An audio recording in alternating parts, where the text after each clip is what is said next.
Assalamualaikum warahmatullahi wabarakatuh. Selamat datang di channel Kang Selamat. Kali ini Kang Selamat akan membawakan kisah yang berjudul Kawanku si Pemuja Pohon Belimbing. Cerita ini ditulis oleh Balakarsa. Sebelum kita masuk ke ceritanya, buat kalian yang belum subscribe channel ini, tekan tombol subscribe-nya terlebih dahulu dan tekan tombol notifikasinya agar kalian tidak ketinggalan cerita seram lainnya dari Kang Selamat. Gak usah berlama-lama lagi, langsung saja kita masuk ke ceritanya. Kawanku si Pemuja Pohon Belimbing. Si pengurang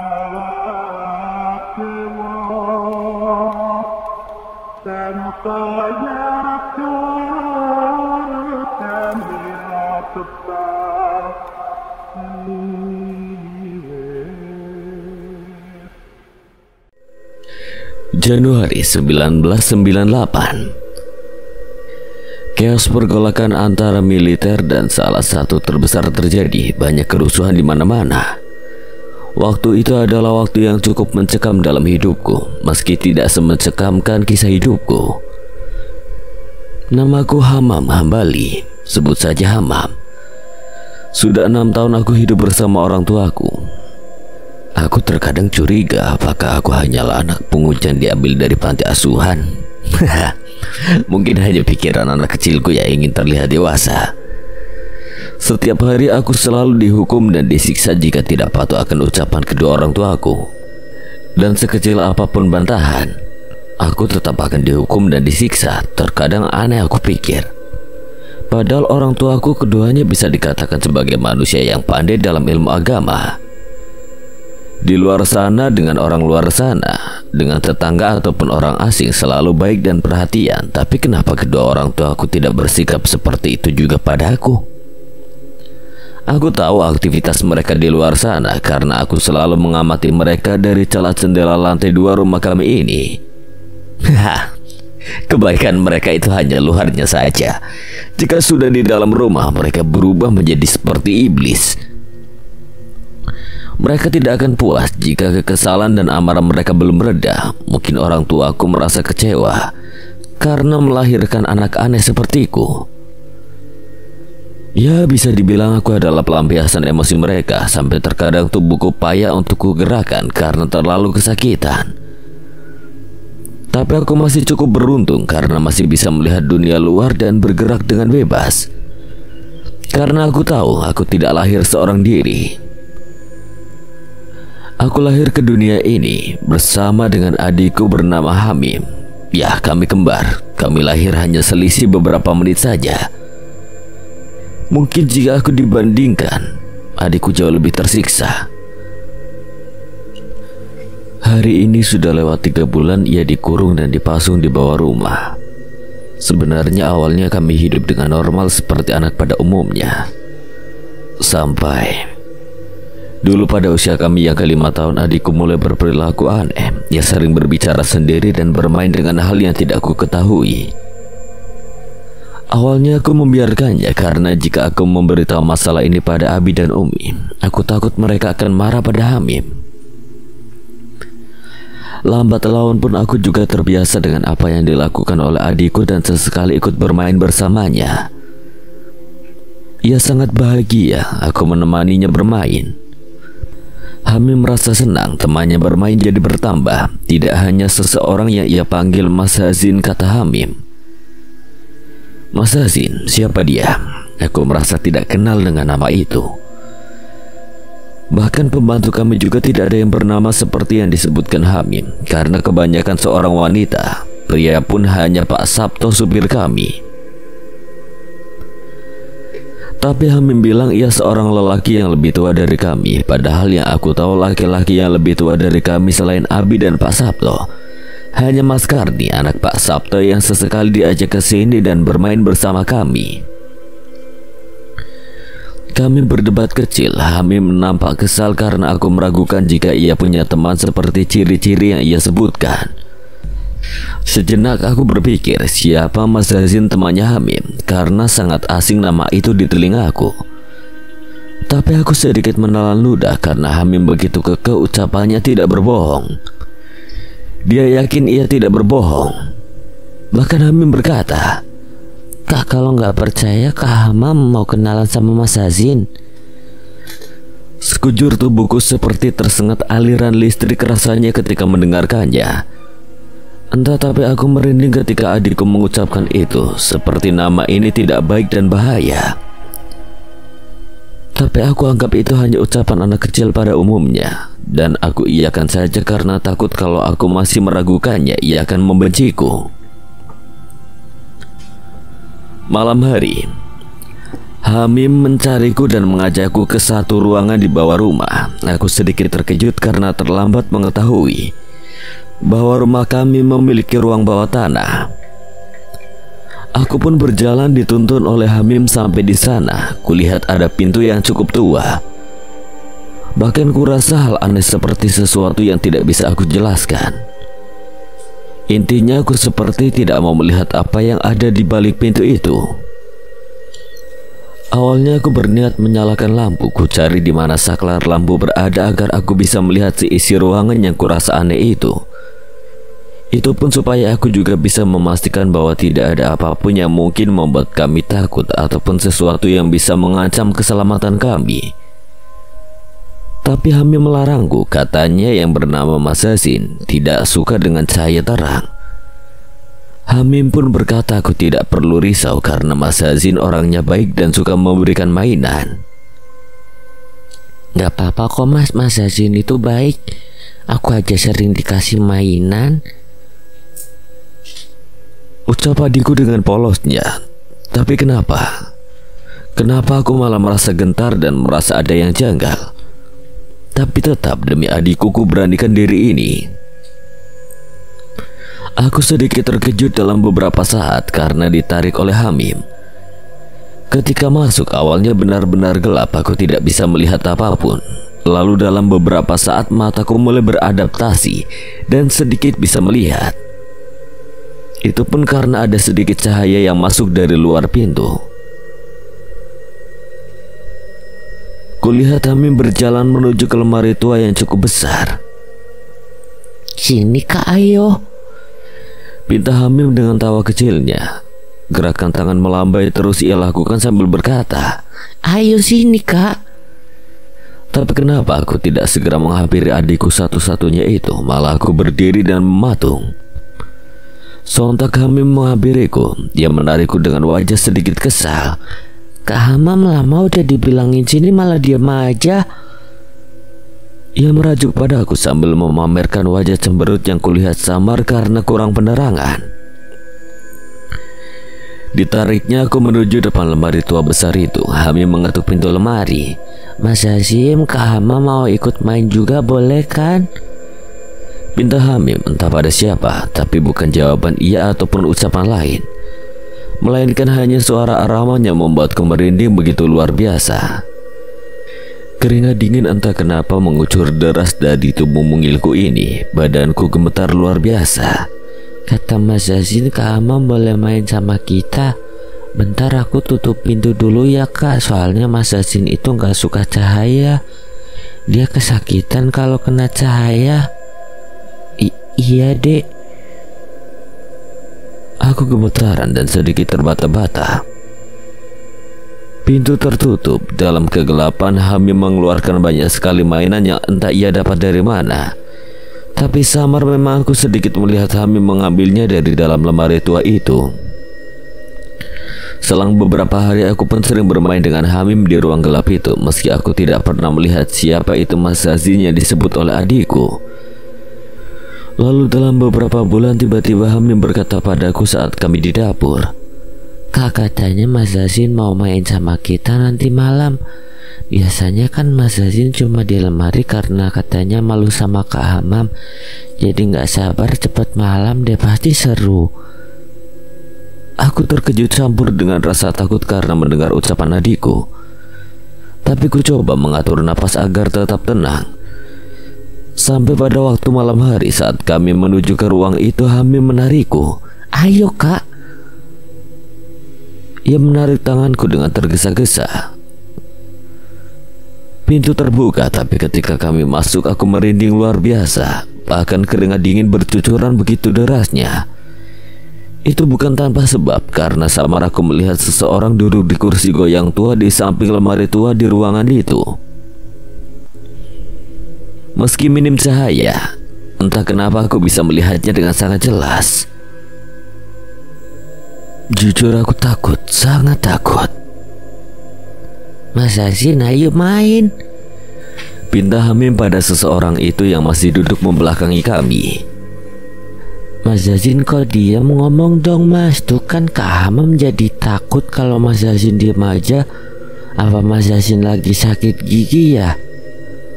Aneh gak kayak biasanya deh.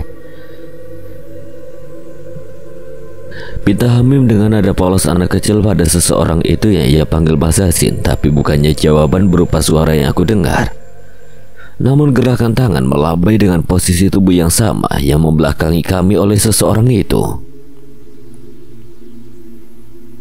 Itu tangan Mas Hazin melambai-lambai itu Kak. Kita disuruh ke sana, ayo ke sana Kak. Bentar Dek. Aku menolak karena merasa merinding. Lama, ayo Kak. Hamim langsung menarikku dan sampai pada posisi depan Mas Hazin itu. Kembali aku menelan ludah. Meski samar aku melihatnya, aku langsung ketakutan. Dalam penglihatanku, Mas Hazin ini memang berwujud manusia pada umumnya, tapi matanya lebih besar dari manusia biasa dengan lingkar mata hitam yang besar juga. Tuh kan Mas Hazin gak serem, udah dibilang juga kamu gak percaya. Mas Hazin mengelus kepala adikku lalu mengelus juga kepalaku. Tidak ada suara sama sekali keluar dari mulutnya.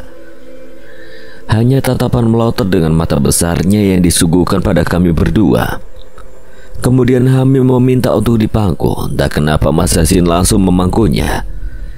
Sesekali Mas Hazin juga melihatku. Aku pun juga dipangku oleh Mas Hazin. Aku di posisi paha kiri dan Hamim di paha kanan. Ketika aku lihat semakin jelas rupa Mas Hazin ini, kupingnya sedikit panjang dan meruncing. Dan yang lebih mengejutkan ketika Hamim bertanya apakah Mas Hazin sedang sakit gigi. Lalu Hamim sedikit memaksa untuk membuka bibir Mas Hazin. Aku dibuat terkejut. Semua giginya terlihat runcing dan tajam. Hamim terlihat senang, tapi aku sangat ketakutan dan tidak bisa apa-apa. Aku hanya diam. Hamim bercerita panjang lebar akan kesehariannya. Lama ia bercerita pada Mas Hazin, padahal Mas Hazin hanya diam tidak berkata apapun.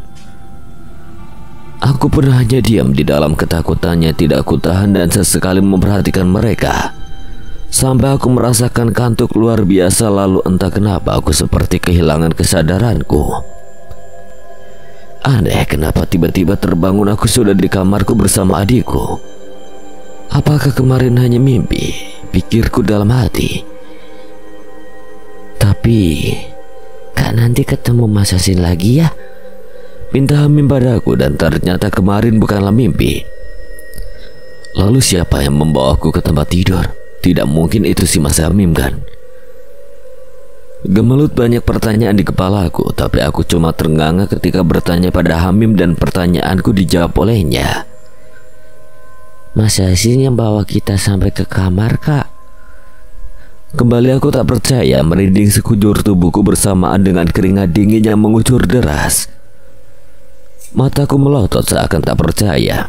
Aku hanya tidak mempercayai bahwa Mas Hazin yang membawaku. Karena aku cukup ragu apakah Mas Hazin ini manusia atau makhluk lain yang menyerupai manusia. Karena pernah aku mendengar cerita bahwa terkadang ada makhluk yang bisa menyerupai manusia. Bodoh. Asalkan adikku bahagia, apapun itu tidak akan kupedulikan, karena hanya adikkulah yang aku sayangi dan aku selalu jaga. Ya, seumur hidupku.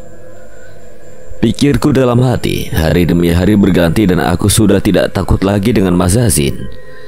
Bahkan kami sering bermain bersama, meski aku tahu dengan sadar bahwa Mas Hazin bukanlah manusia. Entah itu makhluk apa, tapi asalkan adikku bahagia, aku tidak apa. Karena hidupku hanya untuk kebahagiaan adikku satu-satunya. Ya, bahkan sempat berpikir jika hanya iblis pun yang bisa membuat adikku bahagia, aku akan tetap bersamanya. Ya, seumur hidupku. Hari demi hari, minggu demi minggu, dan bulan berganti bulan aku lewati. Kehidupanku dan Hamim selalu ceria di rumah tua bangunan Belanda ini. Kehidupan kami penuh kebahagiaan dan keceriaan, dan itu semua karena Mas Hazin yang bersama kami. Bagiku dan Hamim, Mas Hazin sudah seperti pengasuh bagi kami, selalu ada jika kami merasa kesepian dan ketakutan di malam hari.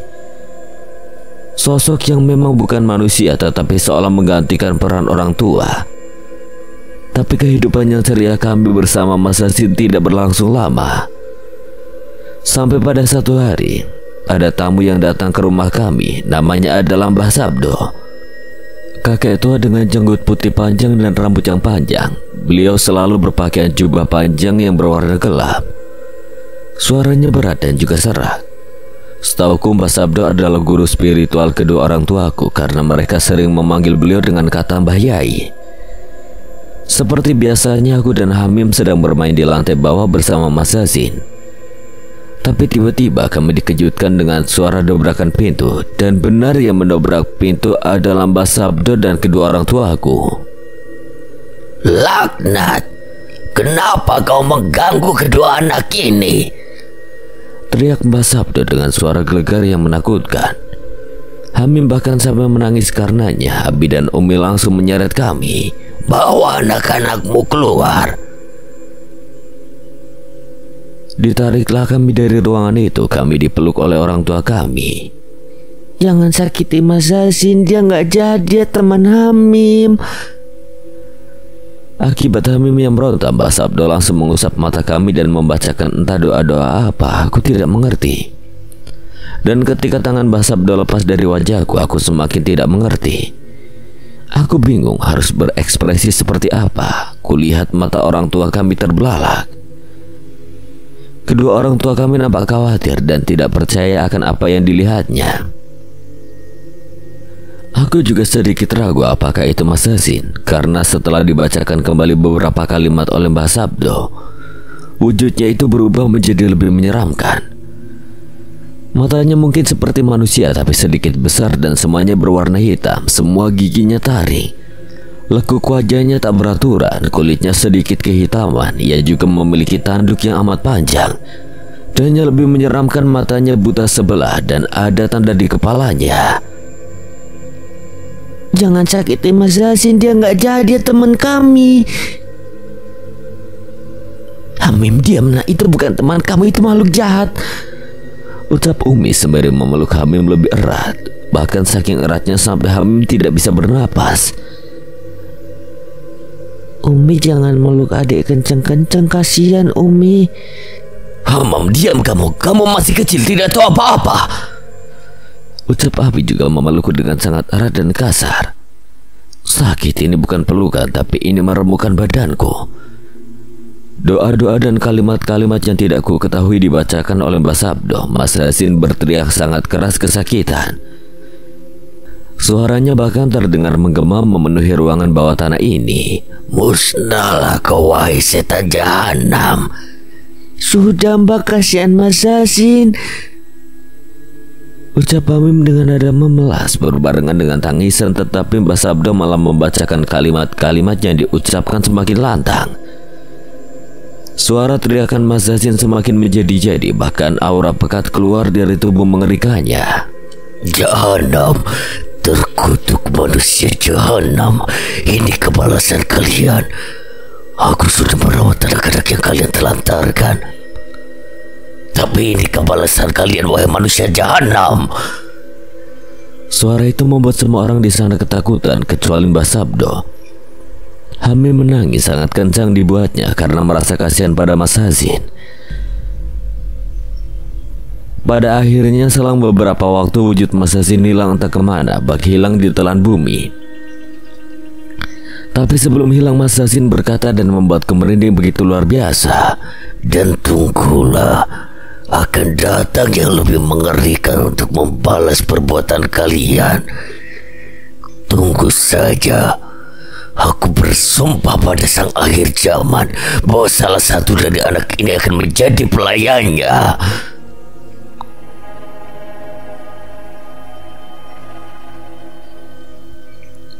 Sudah selesai, tapi aku cukup kecewa dengan kalian berdua karena menelantarkan kedua anak ini. Harta tidak selalu membahagiakan anak, tapi kehadiran orang tua yang terkadang dibutuhkan anak kalian. Mengerti? Iya mbah, maaf kami lalai. Hasin ia yang samar, ia yang muram, dan ia yang kesepian. Aku sepertinya melakukan sedikit kesalahan, tapi tidak apa, kalian tidak perlu khawatir. Aku akan selalu menjaga keluarga ini bahkan sampai aku mati. Ucap tegas Mbah Sabdo. Setelah kejadian itu, aku dan Hamim diminta menginap di rumah Mbah Sabdo. Kedua orang tua aku juga ikut. Kami sekeluarga menyiapkan semua kebutuhan guna keperluan di sana. Dalam perjalanan itu mobil keluargaku mengikuti mobil Mbah Sabdo. Jaraknya dengan rumahku lumayan jauh. Jalan menuju kediaman Mbah Sabdo melewati beberapa batas kota. Itu pun aku menyadarinya ketika melihat pelang hijau di jalan yang kulihat dari balik layar kaca mobil. Sampai jalan aspal mulai sirna, hanya jalan dengan berbatu yang beraneka ragam. Jalan yang sama sekali sudah tidak layak dilewati menurutku. Tapi di jalan rusak itu terbentang sawah dan bukit yang menghijau. Banyak para pengangon bebek yang kulihat di jalan itu. Sampai terlihat sebuah gapura desa bernama Lemah Layat. Kami melewati gapura mengikuti mobil Mbah Sabdo. Di sana terlihat aneh. Semua orang di sana seperti menyambut kami. Penduduk di sana melambai-lambaikan tangan pada mobil kami. Abi, mereka kenapa?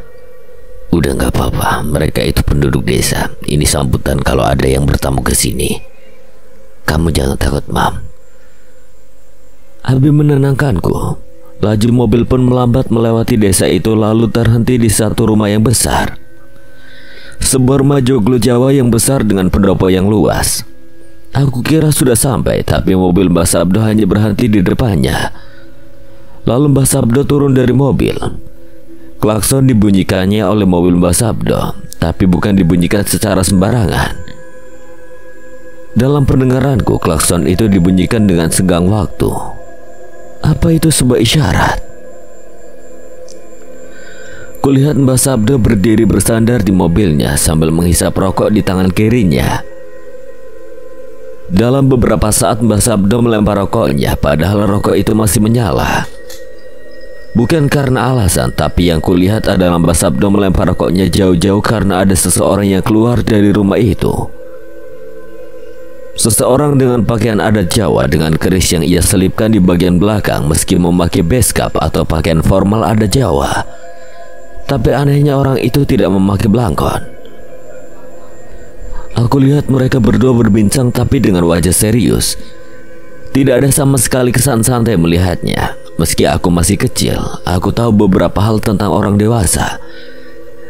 Meski itu hanya aku ketahui dari buku yang sering aku baca di ruang kerja Abi dan Umi di rumah.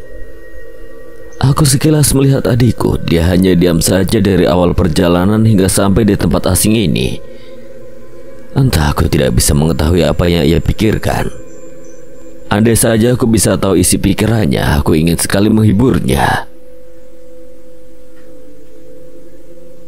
Dek, lihat deh, itu ada itik banyak banget. Ucapku agar adikku mau sedikit bicara, tapi itu tidak berhasil.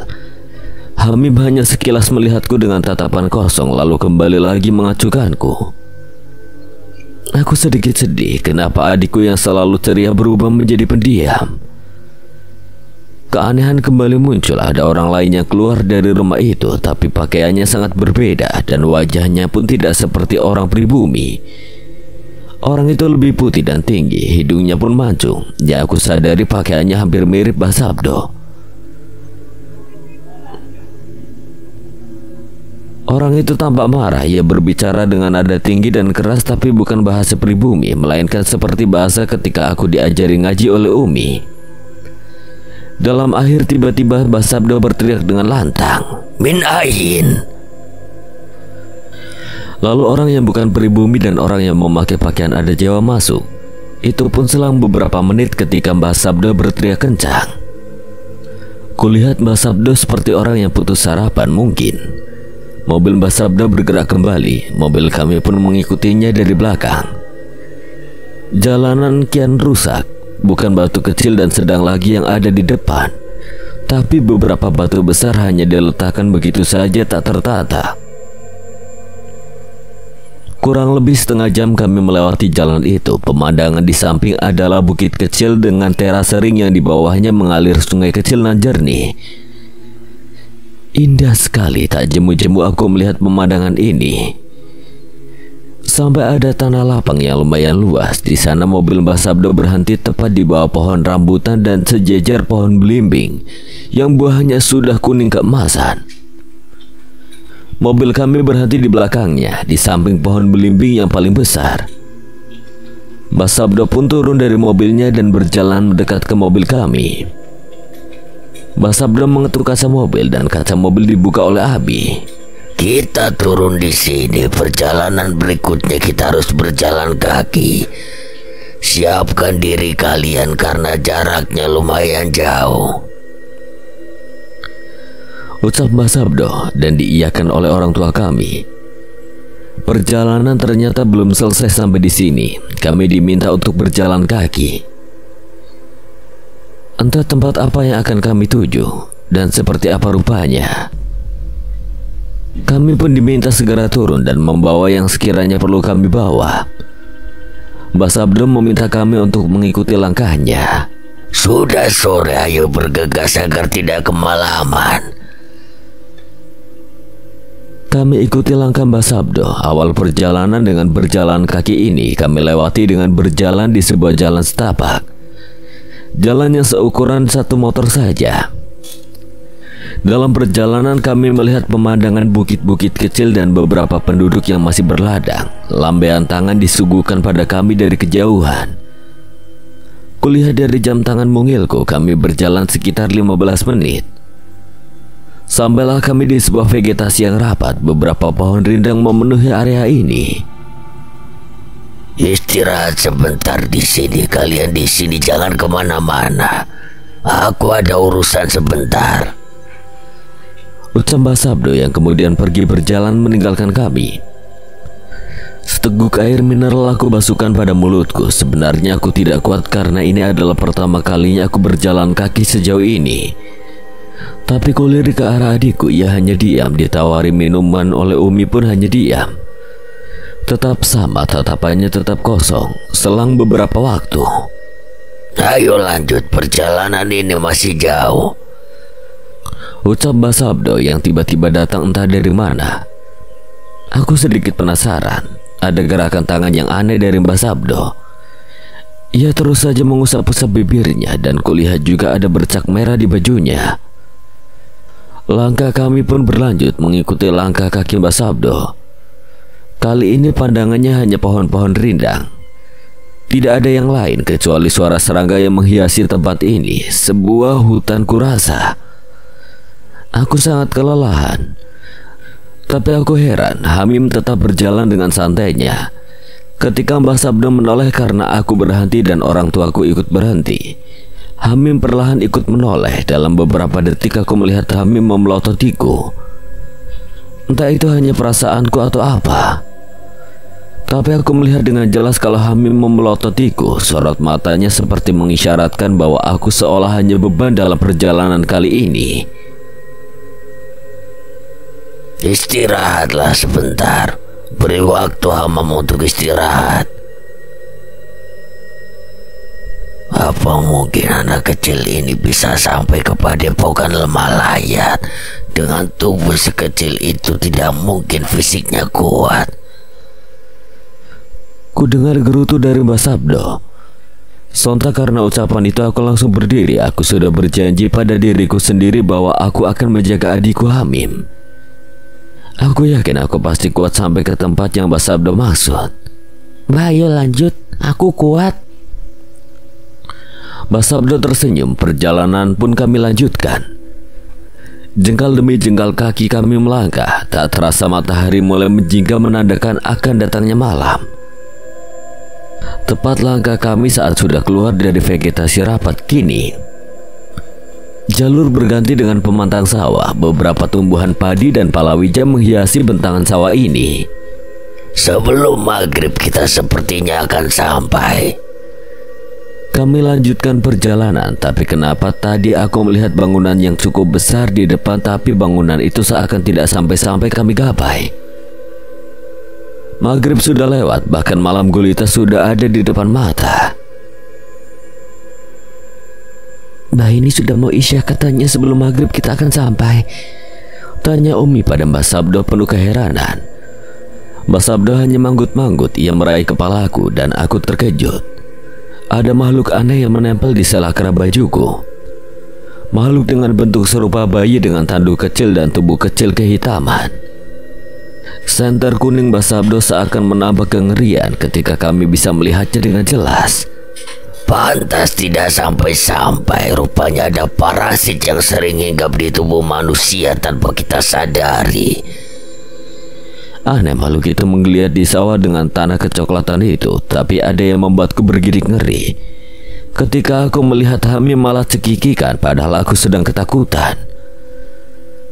Mbah Sabdo mulai membacakan beberapa kata yang tidak aku ketahui. Dalam beberapa saat makhluk itu hilang entah kemana, dan rasa takut ikut hilang. Hati-hati, makhluk seperti itu sering tidak terduga. Di mana saja ada makhluk yang bisa merenggut keberanian manusia. Makhluk yang seringkali menggoda dengan membisikkan ketakutan di telinga manusia.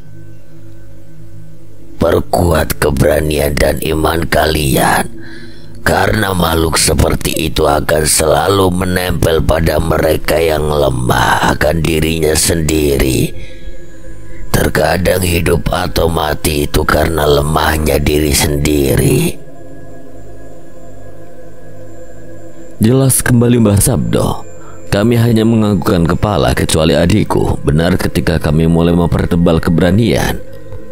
Sampailah kami di bangunan yang cukup besar. Bangunan yang hampir semuanya terbuat dari kayu. Pencahayaannya pun hanya dibantu oleh obor dari bambu. Assalamualaikum. Pintu gerbang yang terbuat dari setengah potongan kayu jati itu terbuka. Ada seorang pemuda yang membukanya. Hanya menjawab salam dan setelah itu tidak berbicara sepatah kata pun. Ayo masuk, aku antarkan kalian ke kamar. Kami pun dituntun ke sebuah ruangan yang cukup luas. Alasnya hanya berupa tikar pandan dan ada beberapa balok kayu mahoni. Katanya itu bantal untuk tidur. Hari pertama sampai ketiga aman-aman saja, tidak ada gangguan sama sekali seperti apa yang dikatakan oleh Mbah Sabdo. Tapi ketika menginjak hari keempat ada hal cukup mengerikan. Hamim kerasukan iblis, kata salah satu santri di sini. Bahkan sorot mata Hamim tidak menggambarkan manusia pada umumnya. Matanya putih, pupilnya hanya sebesar titik tinta, giginya semeruncing. Hamim malam itu bukan seperti adikku. Tangannya tak henti-hentinya mencakar tiang bambu penyangga kamar. Bahkan darah dari selah kukunya menetes karena kukunya yang mengelupas dari jarinya. Mbah Sabdo mencoba untuk mendekat, tapi Hamim tidak segan menyakiti Mbah Sabdo. Aku ngilu melihatnya. Dengan keras kepala Mbah Sabdo ingin menenangkan, tapi tidak mudah. Ayat-ayat suci pun tidak mempan awalnya. Cukup lama Mbah Sabdo mencari cara, sampai upaya terakhir berhasil. Meski berhasil ditenangkan oleh Mbah Sabdo harus kehilangan sebagian daun telinganya karena digigit dan dimakan oleh Hamim. Rasanya ingin muntah. Hamim memakan sebagian kuping Mbah Sabdo dengan tatapan bahagia. Darah menetes membasahi kepala Mbah Sabdo. Aku ngilu melihatnya, mual. Ngilu dan mataku berkunang-kunang karena melihat kejadian itu. Aku tak percaya kenapa ada hal yang mengerikan seperti ini. Kenapa adikku yang polos berubah seperti binatang buas seperti ini? Kenapa ya Tuhan? Hamim kerasukan jin atau mungkin iblis yang aku takutkan. Malah setan kemarin yang masuk ke tubuhnya. Bawalah ini dan pukul Hamim jika ia kumat. Pukul dengan keras seperti aku tadi jika terjadi hal aneh pada Hamim. Dan untuk Hama mungkin tidak separah Hamim, tapi kalian juga harus waspada jika mungkin akan ada sikap melawan dan memberontak. Jadi cukup pukul pelan saja. Ucap saran panjang lebar Mbah Sabdo pada kedua orang tuaku. Mbah Sabdo juga memberikan pring atau bambu kuning yang juga cukup panjang. Itu akan digunakan jika salah satu dari kami mengalami gejala kerasukan di waktu yang entah kapan. Dan benar, ucapan Mbah Sabdo terbukti. Sepulangnya kami ke rumah setelah lewat 1 bulan, Hamim kembali kerasukan. Dan esoknya aku sangat ketakutan pada Hamim karena satu persatu pembantu di rumah ini mati secara tidak wajar. Yang aku dengar sebelum ada pembantu yang mati, Hamim selalu mengucapkan kata lirih. Al-Iblis. Dan ketika kata itu diucapkan oleh Hamim, esoknya pasti ada pembantu yang mati. Aku penasaran dan sempat bertanya pada guru ngajiku di sebelah rumah, dan katanya itu adalah bacaan untuk merenggut sesuatu. Semua orang rumah akhirnya tahu, tapi mengunci rapat-rapat kejadian ini. Bahkan pembantu yang masih tersisa diiming-imingi uang dan diancam agar tutup mulut. Pada akhirnya karena kejadian ini berkelanjutan, satu persatu pembantu di rumah ini mulai mengundurkan diri. Karena ketakutan Abi dan Umi kepada Hamim, akhirnya Hamim dipasung di lantai bawah tanah, mulutnya disumpal agar tidak membaca bacaan laknatnya. Itu kata Abi. Ketakutan kian menjadi karena disumpal pun tawa Hamim tetap terdengar bahkan sampai ke ruang atas. Untuk meredam ketakutan, sering sekali Abi dan Umi memukul dan menyiksa Hamim dengan pring kuning yang diberikan oleh Mbah Sabdo. Dan ketika selesai, kulihat Hamim sudah lemah dan tidak berdaya. Tubuhnya penuh dengan sayatan dan lebam di semua bagian tubuhnya. Hari demi hari berlalu, awalnya tidak begitu denganku. Tapi ketakutan Abi dan Umi tidak hanya pada Hamim. Mereka juga takut padaku karena aku membantah atau melakukan hal yang tidak mereka senangi, seperti meminta untuk berhenti menyiksa adikku. Pada akhirnya aku juga dipukuli dengan pring kuning.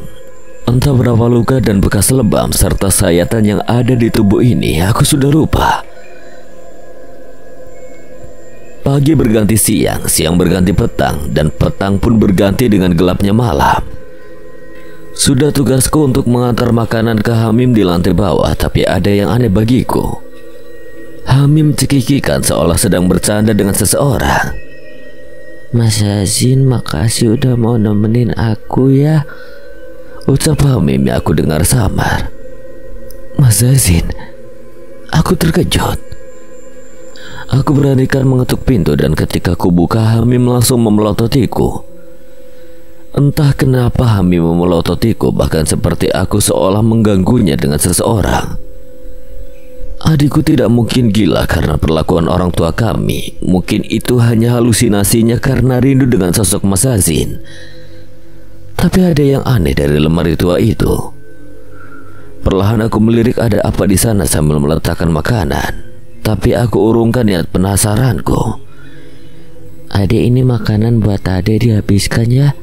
Besok kakak datang lagi, ucapku sambil mengelus kepala adikku satu-satunya. Ya Tuhan, aku meneteskan air mata. Kulihat luka yang tidak bisa dihitung jumlahnya di tubuh adikku ini. Kasihan dan sedih melihatnya. Tanpa pikir panjang, setelah aku meletakkan makanan, aku bersiap pergi. Tapi ketika mau menutup pintu, makasih ya kak, adik sayang kakak. Aku pun menoleh melihat adikku dengan senyum polosnya yang sedang terpasung itu. Sekilas aku menoleh ingin membalas ucapan adikku, tapi pintu lemari itu tiba-tiba terbuka dengan pelan sendiri. Aku pun tidak jadi membalas ucapannya dan berniat segera pergi dari tempat itu. Ya, di lemari tua itu ada yang mengintip dan itu membuatku takut. Aku segera pergi dari sana. Selang beberapa bulan berganti sebelum aku masuk bangku sekolah dasar, Hamim dibawa oleh Mbah Sabdo. Dan beberapa pekan kemudian Mbah Sabdo berkata bahwa sudah sembuh. Akhirnya aku dan Hamim disekolahkan di sekolah yang sama dan Hamim terbebas dari jerat pasungnya. Kami bersekolah seperti anak pada usia biasanya. Hamim pun juga tidak mengalami kesulitan sama sekali dalam sekolahnya.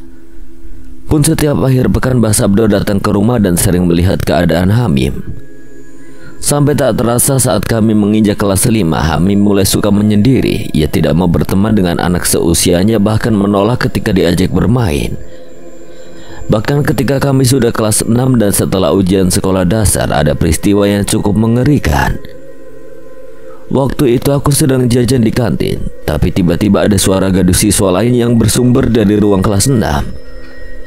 Aku berlari ke arah kelas. Aku ingin memastikan apa yang sedang terjadi, karena aku sedikit merasa khawatir meski tanpa sebab. Dan ketika aku lihat sudah banyak anak terluka. Salah satu di antara anak itu matanya ada pensil yang masih menancap di kepalanya, tergeletak tak berdaya sampai darahnya membasahi lantai kelas. Siswa lain merinding dan berteriak histeris karena melihat kejadian mengerikan itu. Tapi ada satu orang yang berdiri di pojok kelas, yaitu Hamim, yang masih memegangi beberapa pensil yang sudah berlumur darah. Bajunya pun tidak luput dari noda kotor berwarna merah. Yang kutakutkan akhirnya terjadi. Hamim kerasukan lagi, matanya memutih, pupilnya hanya sebesar titik pensil. Setelah tak percaya melihat kejadian itu, aku tidak tahu kejadian lebihnya. Karena Hamim langsung dibawa oleh guru dan siswa lain yang terluka langsung dibawa ke puskesmas. Bahkan orang tuaku sampai menyuap para wali murid yang menjadi korban agar masalahnya tidak diperpanjang. Sepulangnya ke rumah, Abi dan Umi marah luar biasa. Dibawanya Hamim entah kemana. Sempat aku cegat, tapi aku malah dibanting oleh Abi yang masih emosi. Sudah beberapa pekan Hamim tidak pulang. Yang aku dengar dari perbincangan Abi dan Umi, ia langsung dibawa ke rumah Mbah Sabdo. Lalu dalam beberapa hari setelah itu Hamim pulang diantar oleh Mbah Sabdo. Raut wajah adikku begitu parah. Ya seperti orang gila, bahkan ketika aku sapa tidak ada sautan. Hanya tatapan kosong yang aku lihat. Aku ingin bertanya kenapa Hamim jadi seperti ini lagi, tapi aku tidak punya sedikit pun keberanian. Aku takut disiksa lagi. Kalian pasung anak ini di bawah. Kalau kumat lagi pukul dengan pring kuning ini lagi sekeras-kerasnya. Mengerti? Mengerti, Mbak?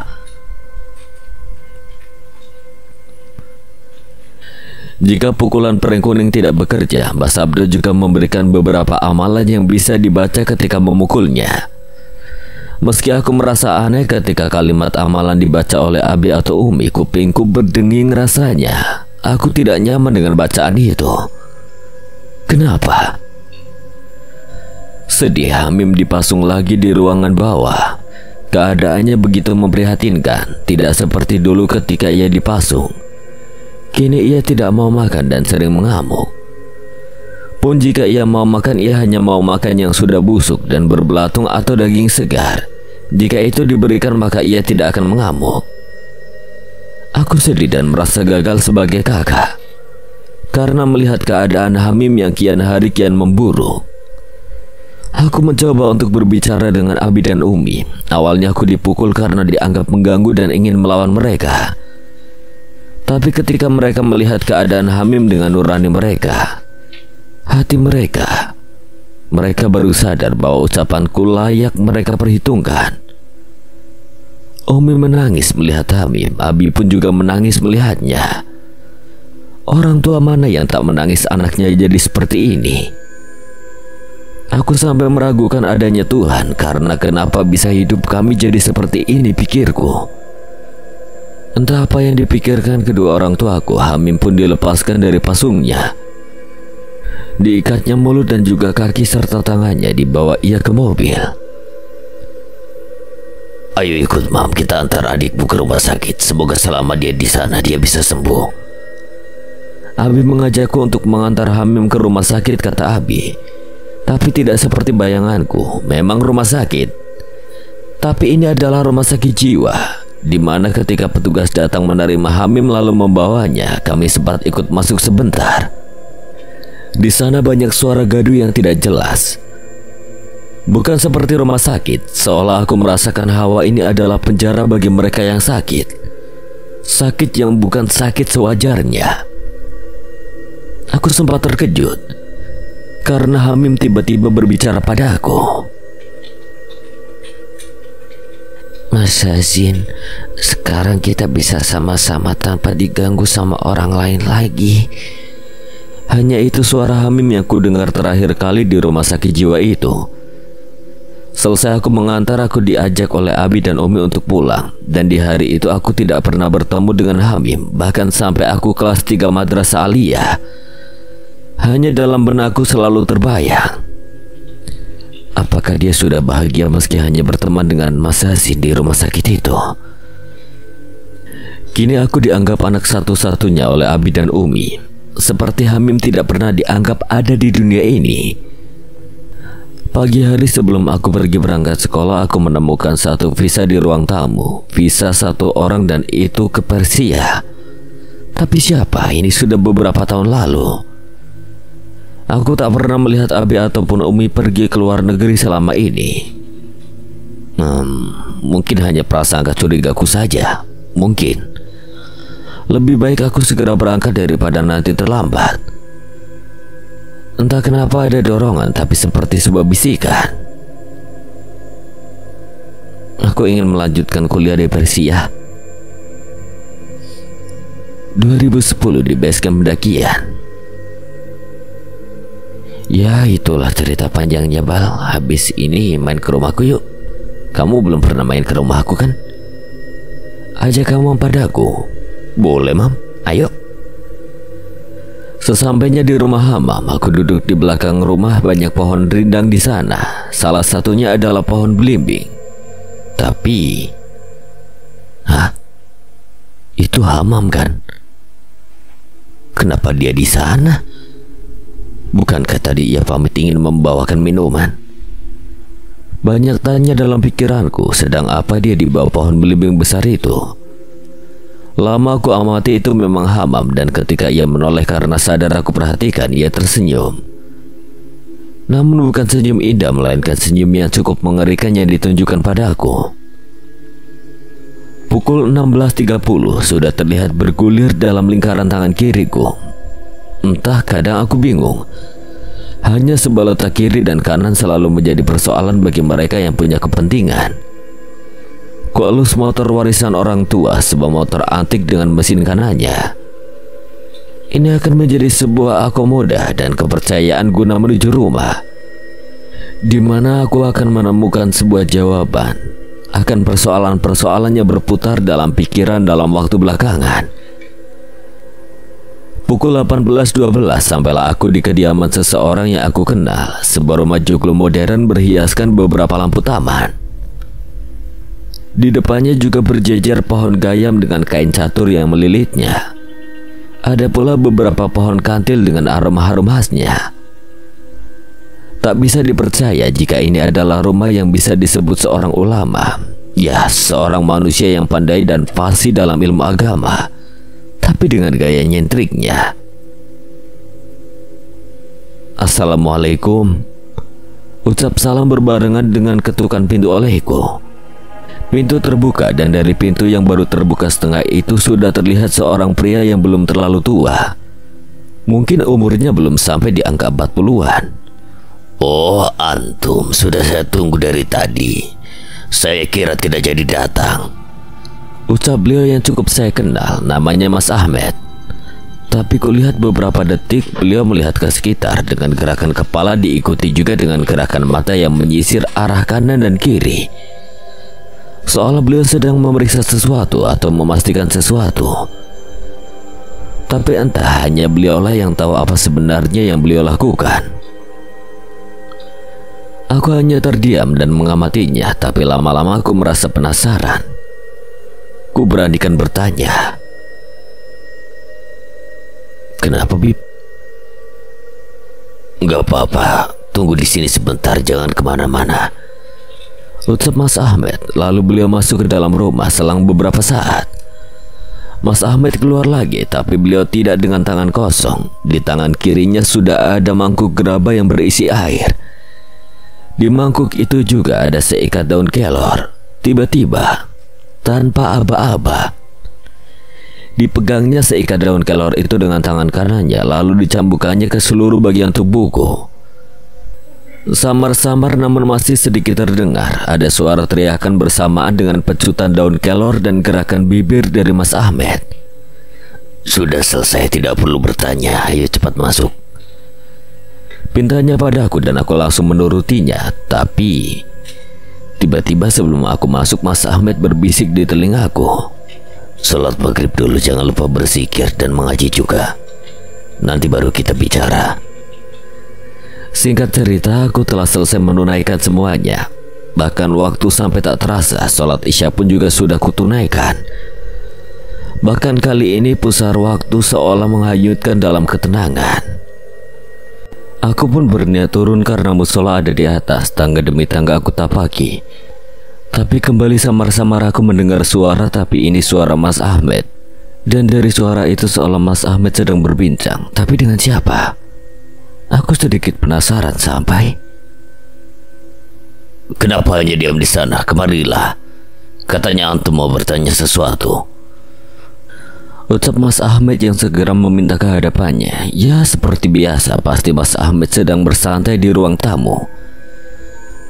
Aku beranjak menghampirinya. Meski aku tahu kakiku dan tubuhku seperti merasakan dinginnya, entah disebabkan oleh apa. Seperti ada yang membuat tubuhku beku dan mati rasa, ku coba tetap melangkah. Dengan sedikit terhuyung-huyung sampailah aku di ruang tamu. Di sana sudah ada Mas Ahmed yang sedang sibuk dengan laptopnya. "Duduk," perintahnya padaku. Entah tidak seperti biasanya, aku merasa sedikit ragu. Aku pun duduk berhadapan-hadapan dengan Mas Ahmed. "Sekarang coba ceritakan apa yang mau antum ceritakan," pinta Mas Ahmed padaku, namun Mas Ahmed masih sibuk dengan laptopnya. Aku tak tahu, tiba-tiba lidahku terasa keluh, serasa mulutku terkunci dan tidak dapat berbicara. Mas Ahmed menutup laptopnya. "Baca istighfar sebelum berbicara, antum bacalah basmalah." Bismillah, jadi begini. Aku mulai bercerita, tapi baru sepotong ucapanku langsung dihentikan oleh Mas Ahmed. "Bib, antum mengejek saya?" tanya Mas Ahmed padaku dengan raut wajah kesal. Mungkin jika aku ceritakan kenapa Mas Ahmed kesal, mungkin kalian akan bosan. Tapi tetap aku akan menceritakannya.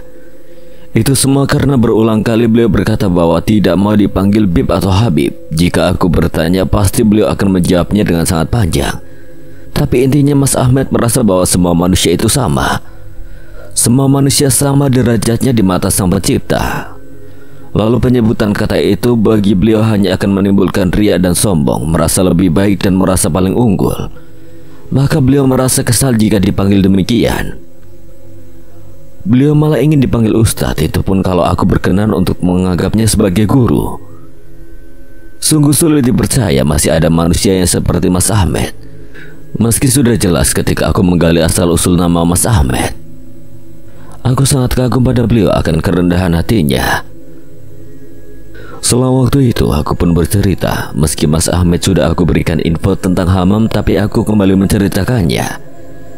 Perihal sepulang Hamam dari Persia kenapa bisa aneh seperti itu. Dan kembali aku ceritakan hal-hal aneh yang aku alami ketika berada di rumah Hamam.